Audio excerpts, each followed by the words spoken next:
नमस्कार, तुम्ही पाहत असता ते लोकशब्द मुजला. मी कृष्णा गायकवाड. तर पाहूयात आजच्या अशा एका विषयाकडे. म्हणजे मनोर माष्टी या गावामध्ये डॉक्टर बाबासाहेब आंबेडकर यांच्या इतिहासाची जागा जयंतीसाठी काढू द्यावून संघर्ष करायला होता. भारताला स्वातंत्र्य मिळून 77 वर्ष होऊन सुद्धा स्मशानभूमी द्या, आम्हाला जागा द्यावून आणखी संघर्ष करावा लागत आहे. भारत जग कुठं चाललेलं आहे, आपला भारत कुठं आहे, जातीवादीच्या अंधकारात अडकून बसले. तर पाहूयात आजच्या विषयाकडे. इथं स्वप्नील भोशीकर यांची प्रतिक्रिया जाणून घेऊयात. निघाला होता, तुम्ही कसं काय रोखवण्यात आला, कोणी रोखवला? सध्या तीस मार्चला बाबासाहेब आंबेडकर यांच्या जयंतीसाठी जागा मागणी केली होती मोस्टी व मनोर गावाच्या गावकऱ्यांनी. 30 मार्च पासून पंचायत समिती कार्यालय धर्माबाद या ठिकाणी धरणे आंदोलन जवळपास 12 दिवस चाललं. तिथं काही योग्य प्रतिसाद मिळाला नसल्यामुळे आम्ही लॉंग मार्चचं आयोजन केलं होतं. लॉंग मार्च करत असता ज्या तिथले संबंधित कर्मचारी जे गुन्हेगार आहेत, जे खोटा ठराव बनवून डावलण्याचं काम केलेले होते, त्यांच्यावर गुन्हे दाखल करण्यासाठी आम्ही जिल्हाधिकारी कार्यालय यांना भेट देण्यासाठी आलो होतो. त्यांनी आम्हाला आश्वासन दिले 16 तारखेपर्यंत आपला जे काही मार्ग आहे, म्हणजे मागण्या आहेत, ते निकाली लावण्यासाठी आम्ही कमिटी स्थापन करून व स्थानिक धर्माबादचे DYSP, DSDM मॅडम, तहसीलदार मॅडम या सर्वांना, BDO साहेब या सर्वांची मीटिंग लावून 16 तारखेला मार्ग काढण्याचं त्यांनी आश्वासन दिल्यामुळे 16 तारखेपर्यंत आम्ही इथं स्थगितीमध्ये. राजकीय उघडपणे सांगू शकत नाही, पण शक्यता वाटते राजकीय हात असू शकते. कारण मेजॉरिटी कमी असल्यामुळे आणि इतर जे विरोधी समाज आहे त्याची जास्त मेजॉरिटी असल्यामुळे राजकीय हात असू शकते, अशी दाट शक्यता आहे. मी कुलदीप मारुती मस्के, भीम आर्मी तालुका अध्यक्ष धर्माबाद. आम्ही गेल्या 15 दिवसापासून मौजे मनोर व माष्टी तालुका धर्माबाद या गावातील मौजे मनोर येथे डॉक्टर बाबासाहेब आंबेडकर यांची जयंती साजरी करण्यासाठी ग्रामपंचायतची शासकीय नियोजित जागा व डॉक्टर बाबासाहेब आंबेडकर सांस्कृतिक भवन यासाठी शासकीय नियोजित जागा यांची मागणी केली होती.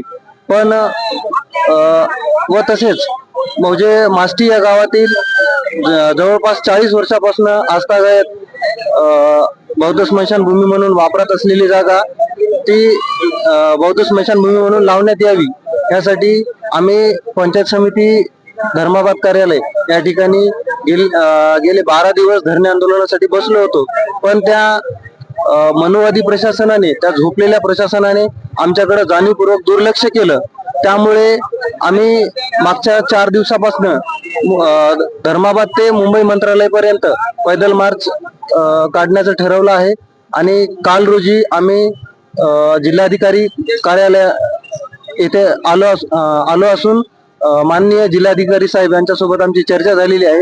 त्यांनी सांगितलं की बाबा 16 तारखेला आपली मीटिंग आयोजित केल्या जाईल आणि त्या मीटिंग मध्ये आपल्या मागण्या मान्य केल्या जाईल.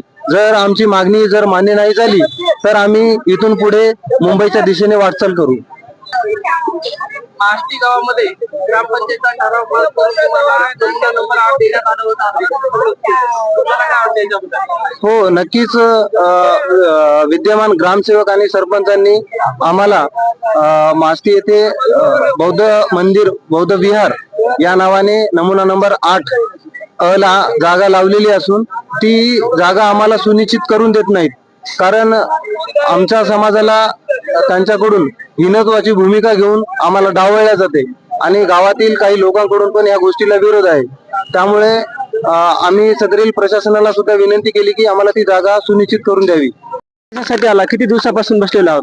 आम्ही 4 दिवसापासून बसलेले आहोत. बुद्ध मंदिराला जागा देणार आहेत आम्हाला, बुद्ध विहारला. कोणतं गाव? माष्टी. बुद्ध विहारला जागा नाही म्हणून आम्ही इथं बसलेले आहोत. आम्हाला ती जागा याला लागलेले 8 नंबरला सरपंच ते देणं आले. सरपंच देत नाही. देणं आले ग्रामसेवक. हा, जातीवाद नाही. हा, भेदभाव चालू आहे आणि शमशानभूमीला जागा देत नाही. शमशानभूमीसाठी जागा कोण? आम्ही 60 वर्षापासून. हा, अद्याप गावचे प्रश्न मिटलेले नाही तुमच्यासाठी? हा, नाही. 40 वर्षापासून तिथं आम्ही शमशानभूमीला हे करतात सरण लावतात. ते जागा त्याही आमच्यासारखी होऊ देणार.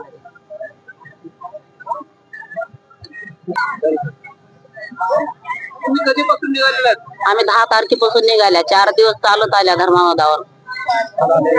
नांदेड परत चालत आलो. काल आल्या आम्ही नांदेडला. कारण काय थांबण्याचं? आमची मागणी खरी होण्याशी आम्ही इथून जाणार नाही. जिल्हा अधिकारी आम्हाला आश्वासन दिलेत म्हणून आम्ही इथं थांबल्या. त्याची जाणीव मग देणार आहे का? आता 16 तारखेला निर्णय देतो म्हणजे जर निर्णय न देतील तर आम्ही पुढे जाणार.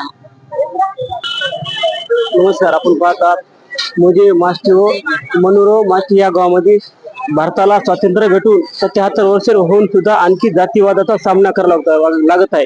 हे मनुवादी लोक आणखी काही दलित लोकांना कनिष्ठ समजायला सुरुवात आहे. हे सरकार काय करत आहे?